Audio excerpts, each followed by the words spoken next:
Hello viewers and welcome to the channel. তো বন্ধুরা, আজকের আমাদের যে ভিডিওর টপিক সেটি হলো যে কিভাবে আপনি আপনার হোয়াটসঅ্যাপ যে কোনো কারো ডিপির বা প্রোফাইল পিকচারের স্ক্রিনশট খুব সহজেই নিতে পারবেন। তো বন্ধুরা, হোয়াটসঅ্যাপে একটা নতুন আপডেট এসছে, যার জন্য কিন্তু আমরা আমাদের হোয়াটসঅ্যাপের যে কোনো কারোর প্রোফাইল পিকচার বা ডিপির স্ক্রিনশট নিতে পারছি না।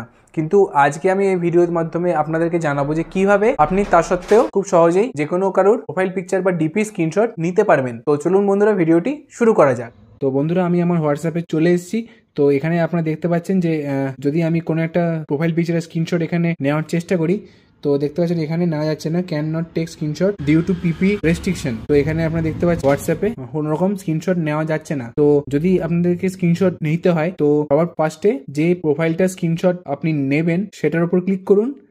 তো এরপর এই অবস্থাতে থাকাকালীনই আপনাদেরকে একটা স্ক্রিনশট নিয়ে নিতে হবে। তো স্ক্রিনশট নেওয়ার পর এখানে এটার উপর ক্লিক করবেন। এরপর এখানে এই ছবিটিকে ছোট করে ক্রপ করে নিতে হবে। তো এইভাবেই কিন্তু আপনি আপনার যে কোনো হোয়াটসঅ্যাপ প্রোফাইল ফটোর স্ক্রিনশট খুব সহজেই নিতে পারবেন। তো এখানে দেখতে পাচ্ছেন এখানে এই ফটোটা এখানে আমার কাছে সেভ হয়ে গেছে। তো এছাড়া কিন্তু আপনি অন্য কোনোভাবে হোয়াটসঅ্যাপ ডিপির স্ক্রিনশট নিতে পারবেন না। যদি আপনি ফটোটিকে ফুল ওপেন করে স্ক্রিনশট নিতে যান তাহলে কিন্তু হবে না। তো আপনাকে সেক্ষেত্রে ফটোটি হাফ ওপেন করে তারপর স্ক্রিনশট নিতে হবে। তো বন্ধুরা, যদি ভিডিওটি আপনাদের কাছে হেল্পফুল লেগে থাকে তো অবশ্যই চ্যানেলটিকে সাবস্ক্রাইব করবেন আর ভিডিওটিকে লাইক করবেন। তো দেখা হচ্ছে পরবর্তী একটি ভিডিওতে।